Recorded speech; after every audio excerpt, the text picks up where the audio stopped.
Hello and welcome to this program. My name is Sunam Mugen. I am joined by Dr. Samer Salibi, founder and president of Arabian Center of Human Resources and JobsGlobal.com group in 15 countries.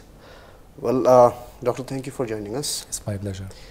Why are you here in our country? I mean, we are hearing that you have a big project of recruitment from our country. That's right. Actually, I have been to many countries and I established already our company in all of those countries. Okay. Now we see a good demand from the local government. They are trying to give jobs to people and trying to help. So we thought about coming and giving a good hand. Okay. Basically, our company exists in many countries, and you see our Jobs Global flagship in many of those countries, including Nepal, India, Myanmar. We are in Chengdu, Igo in Europe. Okay. We have in. So basically, it's expansion of your business. It's the same business. All right. Yes. All right. And how many actually are you exactly looking in terms of figures from Bhutan? Actually, it depends on what sort of skills we will be finding. All right. What sorts of skills are you exactly looking at? It depends on the employers. So basically, we are focused on hotel industry, restaurant, so hospitality in general, and we do recruitment for airlines, airports, retail, in general. So it's mainly service industry. All right. Because those industries, I believe the people here will be able to do very well in. Okay. And that's what we are trying to test. All right. You're trying to test. Yeah, it's a new thing to recruit from here. I believe there are little trials has been done to deploy people to abroad from Bhutan, and it's recent. But in general, our experience has been very good with the neighboring areas. Like in Nepal, we recruit quite a large number every month. Darjeeling, we have been many years in Darjeeling. Also in Myanmar, you name it, all the countries. Okay. So the region is some way is similar in a way. And where will our people be employed in the Gulf countries? You said Gulf countries. That's right. Yeah, yes. But all the Gulf countries, or do you have some specific countries in the Gulf? United Arab Emirates, Qatar, Kuwait, Bahrain, Oman, and sometimes Saudi. All right. And we have unemployment issue, a big one. And often it's said it's mismatch between skills and available jobs. True. But do you think you will get the required skills you needed for the employment? Actually, we are focused on giving jobs to people who need jobs. And that's the mission of our company. Okay. We have been established 16 years ago, and we try to give as many jobs as we could. We don't focus much on people with already existing employment. We focus on freshers. Okay. We prefer, of course, to get people with skills. Okay. That depends. Actually, we are not the employers. Basically, we provide employees to employers. Oh. Are you also indicating that the new recruits have some sorts of trainings? I believe the government is doing very well here.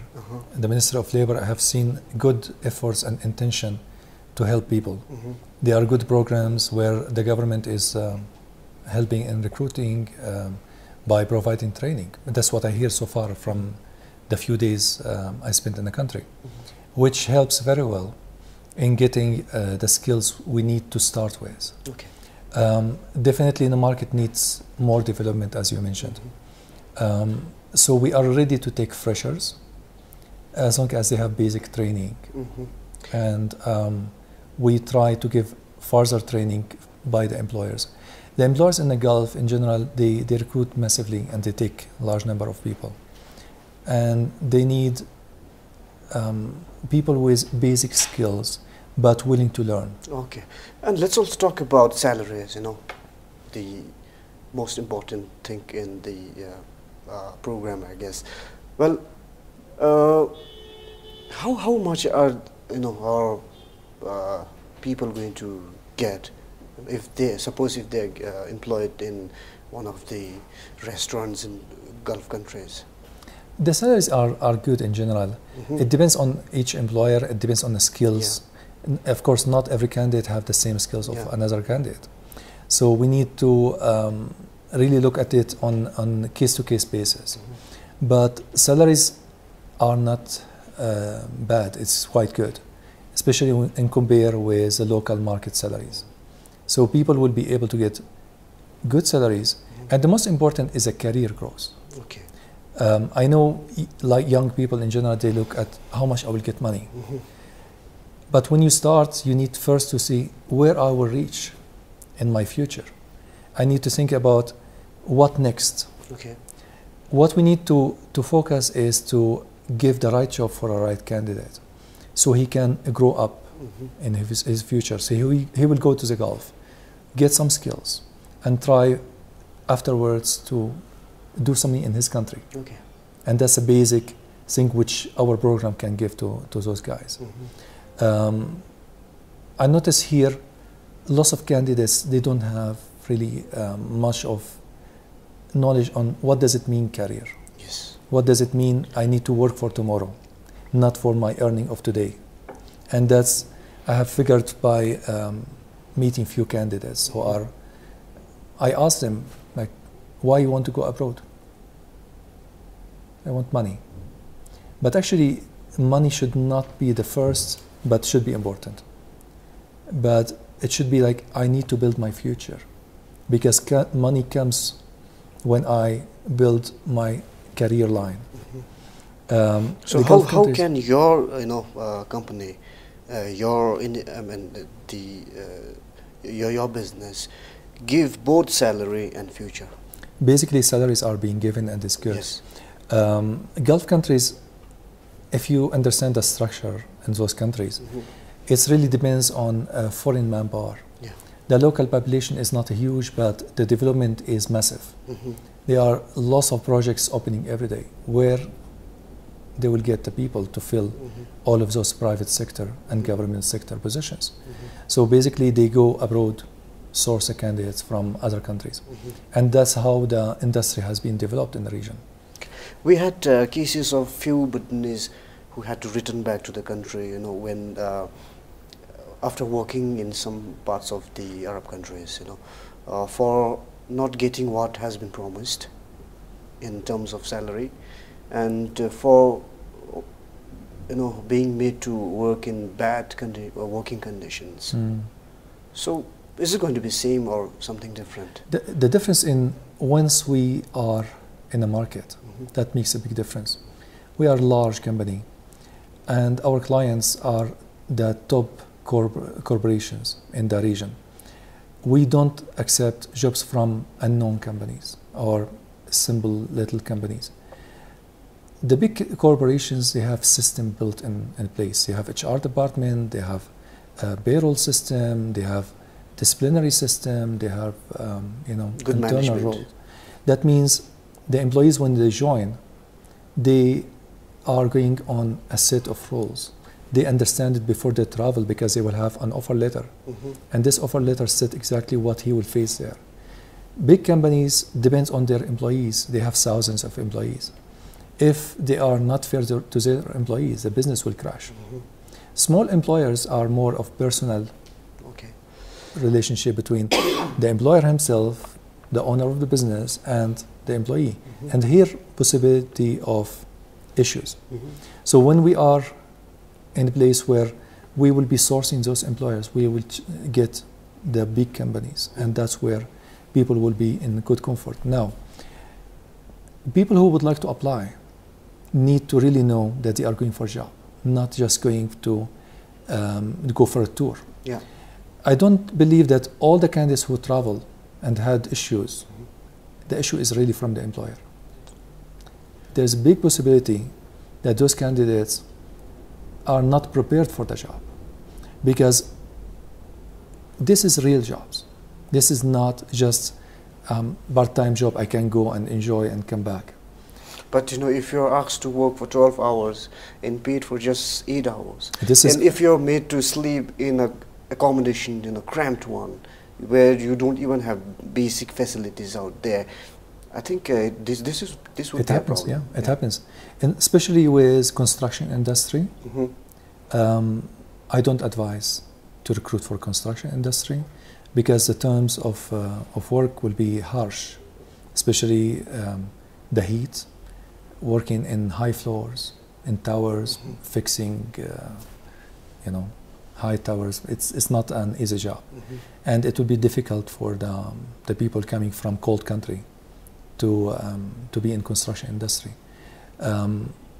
But service industry in general, I don't think this will be the case because they will be working in a 5-star hotel or branded restaurant where air conditioning, nice atmosphere, good uniform. But definitely they need to understand that I will be standing on my feet for 9 hours and I will be working.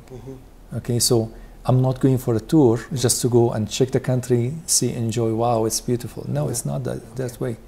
So first I need to believe that this is my start of my career, I will work hard, and the contract is for 2 years. So here where the protection comes. Whoever has been recruited through your agent, I mean through your company, will not have to undergo this subhuman treatments? No.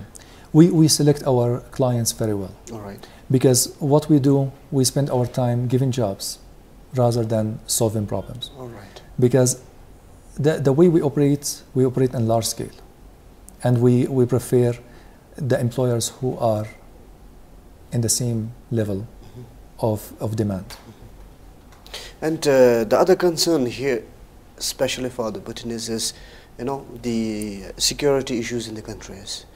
And most of us, you know, believe that, especially in Arab countries, it's not so peaceful. You know, it's most of the time, you know, engages in, you know, civil wars or, you know, unrest in the streets and all. Yes, misconcept actually. It's I can understand, you know, your question, but we need to understand that Arab countries are 22 countries. Okay. And sometimes it's getting more nowadays. But the Gulf countries did not have wars. Okay. The only you know, wars was like, I don't know, 15 years ago in Iraq or something. And now there's some areas, but that's not part of the Gulf countries. Okay. Gulf countries are 100% stable. There's no issues. It's peaceful. It's peaceful. It's rich countries, very secure. I live in UAE now 16 years. And, you know, the security which I feel there, I could not find in anywhere in the world. Okay. So you are also engaging our Bhutanese counterparts and the government in this process. Do you want to talk about this? We are, you know, trying to set good cooperation with the Minister of Labor, and we have seen very welcoming support from the ministry. We are still in a process of creating this relationship, and so far it's going in a good direction. Okay. We started also cooperation agreement with 2 local private agencies who will be representing us here. They will work as per our standards, and they will work only through us. Okay. And how stringent have you been in selecting the local counterparts? You know, we have cases of employing agencies, you know, sometimes cheating on the employees. The most important for us is we set up a system, and the system will determine how the agencies will perform. The agencies has to follow our system. Okay. If the agencies doesn't follow our system, at that case, then we have to stop cooperation with them. But as far as I understand, the agencies understand the value of working with us, and I believe they will be doing very well. Okay. So when can we see this happening? Is it going to take some time again? Not so long. We have to follow certain governmental documentation and procedures to make sure that everything goes as per the Bhutan law. So we are starting immediately preparing all the documents required, and we expect soon the first employer to be coming here. All right. So before I end this, talk, I would like to once again, have you emphasize more on that for our audience. What you work, you will be paid for what you work. You will not be cheated. You will not be mistreated. You will not have to go through this unfriendly working environment. The Gulf countries is a countries which I never seen myself any sort of corruption. That means if I have a right, I can get it. Now, cases might happen in certain conditions, but that's rare. Now, if I travel to join a company, I need to know what is this company. I need to do my research. Online, all the information now available online. So, I need to know the history of this employer. I need to check how many employees they have. If the employer is good, then I don't see any issues for anybody. The most important that they are going to a country which is developed, and this development will protect them. Like in every country, there is a Minister of Labor. If I have issue, my employer doesn't pay me, I can go and complain to the Minister of Labor. It's available. They are listening. Like in UAE, I'm not sure about the exact statistics, but I believe around 90% of the people live in the country are foreign workers. Yeah. And that means a huge number of people. The system has been set to protect the rights of these people. And the companies need them. So unless they provide the right livelihood for these people will not stay. But why is it so necessary for employers to have the passports and other necessary documents of the employees with them? By the law, the employers are not allowed to hold passport, but employers, okay. But they are allowed to keep passports. What's the difference? Passport you can keep with the employer because you might be holding cash, you might be entrusted for something important. That means if I would like to travel, you can, if you have your passport, you go take your ticket and fly, right? So at least I need to inform the employer before I board a flight. So the passport stays in the employer, but I have the right within 24 hours to get my passport in my custody. But I need just to inform the employer that I'm leaving.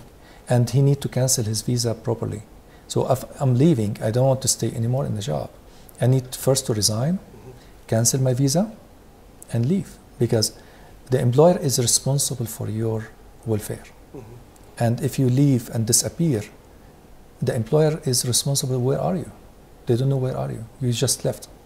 But so, I believe most of the time these documents are kept with the employers to, maybe slave drive the employees. No, it's not possible in the Gulf countries.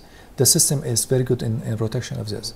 If the employer doesn't give you within 24 hours your passport, go to the Ministry of Labor, tell them I need my passport. If you have no custody in your hand and you delivered all the rights of the employer, your passport will be within 24 hours in your hand. For sure. For sure. So far, that's the practice we have seen in the Gulf countries. They are very protective of the rights of the workers. Now, sometimes the employees, they don't know their rights, and that's where the possibility of they don't know where to complain or where to ask, or what to do. And that's our role comes. We need to consult these people, help them to understand where and what are their rights. And that's why there's an offer letter being given to them. They need to read it. I don't want anybody to go and just sign. They need to understand what are they going for and what sort of job, how many hours they will be working every day, a week, what sort of accommodations they will be getting. Are they getting food? If no food, am I getting what's enough for my food? They need to be asking questions, and this way they will be safe. And probably they need to ask more questions before they depart, not when they arrive. Okay, when they arrive, they are already in the workplace. But we have learned from experience through some of the employees who actually return from a few countries down there. is that the contracts agreements that you sign has no weightage once you actually reach down in this, in these countries. Actually, it has to be respected. He can claim every single item in his offer. He can, if the company doesn't follow, go to Ministry of Labor. There's a legal department. Say this is my offer, and the employer signature on it. I need it to be implemented, and they are forced to implement the terms and conditions, because it's a countries of law. If I don't demand my rights, then possibly I will be facing issues. But I have the right to go and question. So like in every country, in here, if I work and the employer doesn't pay me and I keep silent, then I'm responsible for this. But there's a Ministry of Labor where I can go and complain. Issues in labor market happens everywhere, including home countries. It's unavoidable. But as long as we know our rights, we claim it, we will get it. You have to fight for it. We have to fight for it. And the good is not difficult. Where does your role come in situations like that, when employers and employees have problems? What we do, we try to give a good briefing to the candidate to understand what are their rights. And in case really issue happens, we are ready to come in and consult the candidates what they need to do. So far, we have been many years in this industry. We did not have issues. We face very rare issues where the candidate is not willing to work. Or they're expecting that they are going for a vacation, and they found suddenly that it's a work. It's tough. It's not easy. So that's why I'm telling every candidate that if you would like to go abroad, understand that it's a work abroad, not a tour abroad. If I would like to take a tour, that's different. But I need to go with intention to stay at least 2 years to complete my contract, and I'm willing to follow my management structure. I need to understand that I will be living with different nationalities. Most of the companies have 40 plus nationalities working for them. I need to accept to share accommodation with them, with those nationalities, accept to live in multicultural environment. If I don't accept this, I will be really in a situation where I want to go back. I believe most of the cases where this is happening is when the candidates really is not prepared for international job market. That's why it's very important that we need to think twice. Am I prepared to work hard? Then apply. We are, as we said, we are willing to take freshers, but they need to show desire to build a career for their future. Otherwise, it will not be a good path for them to apply. Well, on that note, I would like to end this program. Thank you for joining. It's a pleasure seeing you. Thank you very much for having me. All right, thank you.